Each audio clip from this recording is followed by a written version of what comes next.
ഇന്ത്യയുടെ പ്രതിരോധ മന്ത്രാലയം ഒരു വമ്പൻ പദ്ധതിയുമായി ഇപ്പോൾ മുന്നോട്ട് പോകുകയാണ്. ഏകദേശം 10,000 കോടി രൂപയുടെ പദ്ധതി. അതായത് ഇന്ത്യക്ക് വേണ്ടി 3 നൂതന ചാര വിമാനങ്ങൾ സ്വന്തമാക്കാൻ പോവുകയാണ്. അത്യാധുനിക ഐ-സ്റ്റാർ വിമാനമാണ് ഇന്ത്യ സ്വന്തമാക്കാൻ പോകുന്നത്. ഐ-സ്റ്റാർ എന്നാൽ intelligence, surveillance, target acquisition and reconnaissance എന്നിവയാണ്. ഈ വിമാനങ്ങൾ വാങ്ങുന്നതിനുള്ള 10,000 കോടി രൂപയുടെ പദ്ധതിക്ക് സർക്കാർ അനുമതി നൽകാൻ ഒരുങ്ങുന്നു. ഇതോടുകൂടി ഇന്ത്യൻ വ്യോമസേനയുടെ ശേഷിയിൽ വലിയ വർധനമാണ് ഉണ്ടാകാൻ പോകുന്നത്. അതായത് ഈ വിമാനങ്ങൾ ഇന്ത്യൻ വ്യോമസേനയുടെ നിരീക്ഷണ ശേഷി വർദ്ധിപ്പിക്കും. വിശദമായ വായു, ഭൂമി ഇന്റലിജൻസ് ഇത് നൽകും. ശത്രു ലക്ഷ്യങ്ങളിൽ കൃത്യമായ ആക്രമണങ്ങൾ നടത്താൻ ഇതുമൂലം സാധിക്കും. ഐ-സ്റ്റാർ സംവിധാനം DRDO തദ്ദേശീയമായിട്ടാണ് വികസിപ്പിക്കുന്നത്. റഡാർ സൈറ്റുകൾ, മൊബൈൽ എയർ ഡിഫൻസ് യൂണിറ്റുകൾ, കമാൻഡ് പോസ്റ്റുകൾ തുടങ്ങിയ നിർണായക ശത്രു ലക്ഷ്യങ്ങളിൽ സ്റ്റാൻഡ് ഓഫ് റേഞ്ചുകളിൽ നിന്ന് പോലും കൃത്യമായ ആക്രമണം നടത്താൻ ഈ ചാര വിമാനങ്ങൾക്ക് സാധിക്കും. പാകിസ്ഥാനെതിരെ ഇന്ത്യൻ സൈന്യം നടത്തുന്ന ഓപ്പറേഷൻ സിന്ദൂറിനിടെ ഈ മാസം അവസാനം നടക്കുന്ന ഉന്നതതല യോഗത്തിൽ പ്രതിരോധ മന്ത്രാലയം ഈ നിർദ്ദേശം പരിഗണിക്കുമെന്നുള്ള വാർത്തകളാണ് ഇപ്പോൾ പുറത്തുവരുന്നത്. ഈ ഐ-സ്റ്റാർ പദ്ധതിയിൽ 3 നൂതന വിമാനങ്ങളാണ് ഉൾപ്പെടുന്നത്. ഒരുപക്ഷെ അന്താരാഷ്ട്ര വ്യോമയാന ഭീമന്മാരായ ബോയിങ്, ബോംബാർഡിയർ എന്നീ വിമാനങ്ങളായിരിക്കും ഉൾപ്പെടുക. ഇവയിൽ പൂർണ്ണമായും തദ്ദേശീയമായ സെൻസർ, ഇലക്ട്രോണിക് സംവിധാനങ്ങൾ ഘടിപ്പിക്കും. ഈ ഓൺബോർഡ് നിരീക്ഷണ ടാർഗറ്റിംഗ് സംവിധാനങ്ങൾ ഇതിനകം തന്നെ DRDOയുടെ സെന്റർ ഫോർ എയർബോൺ സിസ്റ്റം വികസിപ്പിക്കുകയും പരീക്ഷിക്കുകയും ചെയ്തിട്ടുണ്ട്.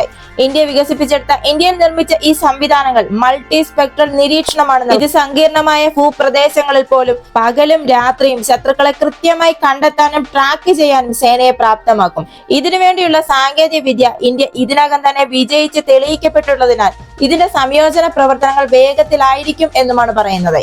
ഇത് പ്രവർത്തനക്ഷമമായി കഴിഞ്ഞാൽ യുദ്ധക്കളത്തിൽ അതിന്റെ ഏത് അവസ്ഥയിലും തത്സമയമായ ഒരു ചിത്രമാണ് ഇത് ഇന്ത്യക്ക് നൽകുന്നത്. ഇതിന്റെ ഇത്രയും തന്ത്രപ്രധാനമായ വായു, ഭൂമി നിരീക്ഷണവും ആക്രമണ ഏകോപന ശേഷിയുമുള്ള ലോകത്തിലെ ചുരുക്കം ചില രാജ്യങ്ങൾ ഒന്നാക്കി മാറ്റും. അതായത് United States, United kingdom, Israel തുടങ്ങിയ ചുരുക്കം ചില രാജ്യങ്ങൾ മാത്രമേ നിലവിൽ ഇത്തരത്തിലുള്ള പ്ലാറ്റ്ഫോമുകൾ പ്രവർത്തിപ്പിക്കുന്നുള്ളൂ.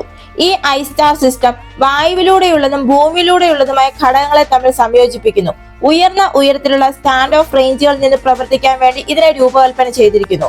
ശത്രുവിന്റെ വ്യോമാതലത്തിലേക്ക് കടക്കാതെ ഉയർന്ന മൂല്യത്തിലുള്ള കര ലക്ഷ്യങ്ങളെ തിരിച്ചറിയുന്നതിനും അവയിൽ ഏർപ്പെടുന്നതിനും ഇത് ഇന്ത്യൻ വ്യോമസേനയ്ക്ക് സഹായകമാകും. അത് തന്നെയാണ് ഇതിന്റെ ജോലി എന്ന് പറയുന്നത്.